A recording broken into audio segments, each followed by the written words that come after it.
Curses win.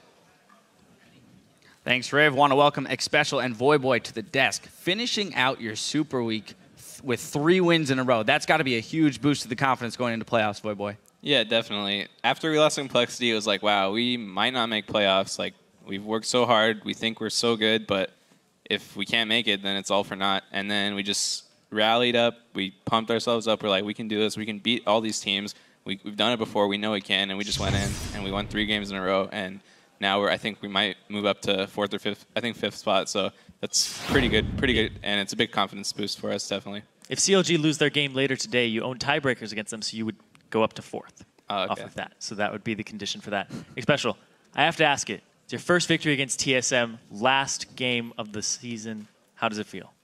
About time. I always thought that we were doing well against TSM. We had leads in a lot of our games, and it feels nice to beat them. But in the end, you know, they're not a team. I mean, they're still friends and all. But yeah, it feels really nice to beat them, and I'm happy about that. I think going into playoffs, I'm kind of happy that we don't play them first round. Rather play them in the finals, if anything. I like that. Well, so yeah, how is that though? You're going to be going into the playoffs potentially against CLG, because if CLG loses, you will be the 4 seed, they'll be the 5 seed. So you now get side choice against a team that you're 3-1 against during the regular season. Voyboy? Yeah, personally, I don't care that much about what side we get, but I think playing against CLG will be good. I'm a little bit apprehensive because they're going to Korea, they're learning all these tricks, and I don't know what they're going to come back with. But we've beat them 3 out of our 4 games this season, and I think we have their number. So hopefully that would be a good matchup for us. All right, when we talked to you guys earlier, you said that you thought that you were going to get relegated. You thought that it was over for a bit there. And now, I think it might have been Dominate who was saying that. And then, how does it feel to fly all the way up to 5th, be completely secure? Yeah, so 2 nights ago, I was having trouble sleeping. I was like, man, like, my career, like, what? Like, all these thoughts were just racing through my head. And then it was really hard. And then I just woke up. I was like, we're just gonna win, and we did it. And as soon as we won our first game, it was like, all right, we can keep on going. We can do this. And we just kept picking up wins. And this whole split, I thought we can beat any team in the LCS. And going to playoffs, I still believe that. So now that we've made it and we were able to end the split on such a strong note, I think we can definitely make it to Worlds. And that's where our sights are set. And we're just going to be working as hard as possible for these next 3 weeks to get as good. And I don't think teams want to play us because no one really knows what to expect.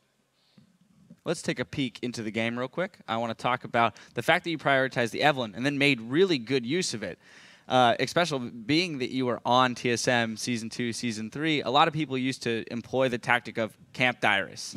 You guys kind of used it against them there. Was that the game plan going in the whole time? No, honestly, whenever I see Dyrus play, I'm usually like, this guy, he plays really solid. He doesn't die to ganks that often. He often gets camped.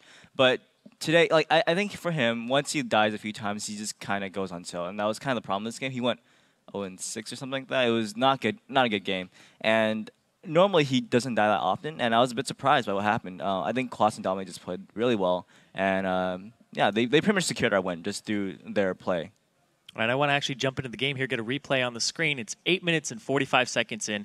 It's right before the first Dragon, where you guys go 3-0. Voyboy, walk me through this one. So right here, we already had an advantage. I think TSM wanted to pick up the Dragon to kind of equalize the gold. And here, we're just like, let's just engage on them. I hit a Q, we go on the Thresh. I win while off their damage, and Orianna fails her ultimate. We're just killing the people in the pit, or inside the pit, and then Dyrus TP's in, only to meet his demise as well. So we pick up, I think, 3 additional kills here. I think we still get we get the Dragon as well, and that was just an even bigger lead for us.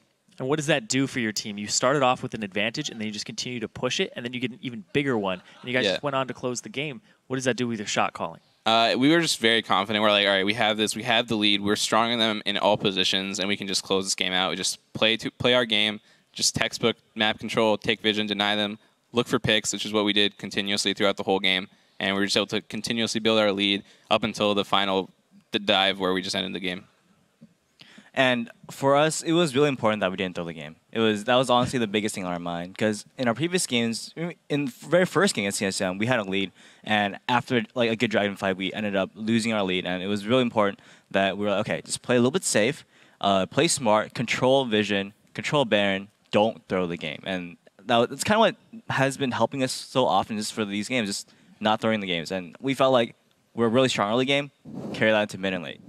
All right, we're going to jump into another replay real quick. This is about 17 minutes into the game.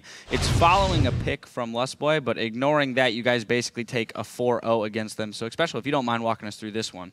So I believe, okay, so is that Void that got caught earlier? All right. So we're just teeping in here. We know we're stronger. They're overextended, and we're like, all right, let's just fight them. We're stronger than them. Let's not be scared. And they were really low, and we just kind of chased them down.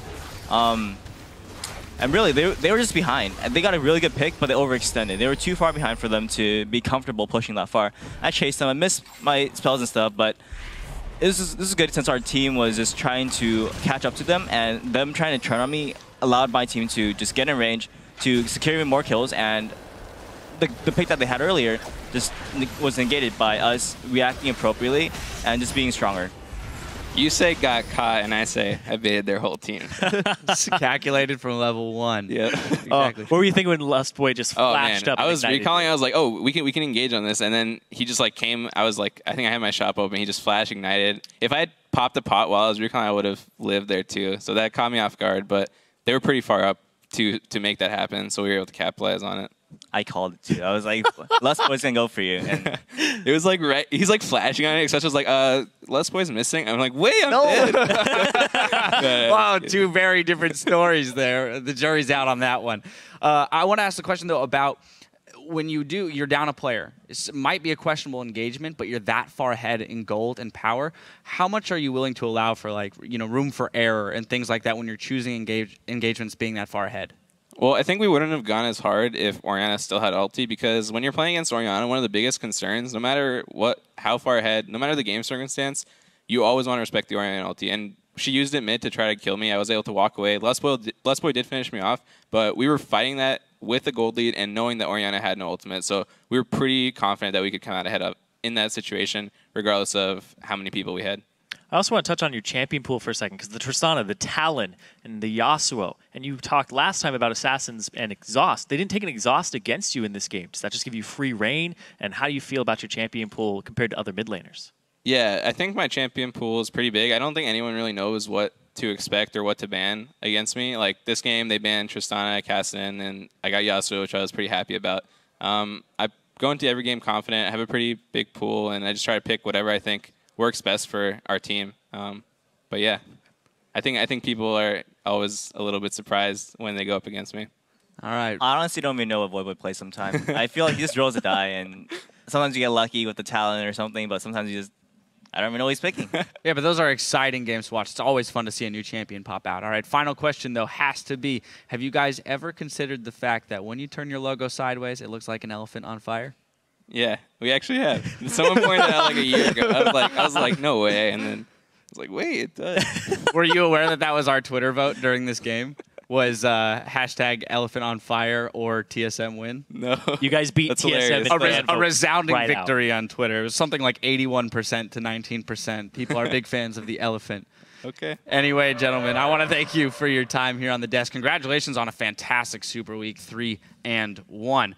Now, we've only just crossed the halfway point. When we return, we'll keep the Super Week action coming your way with Evil Geniuses versus LMQ. We'll be right back.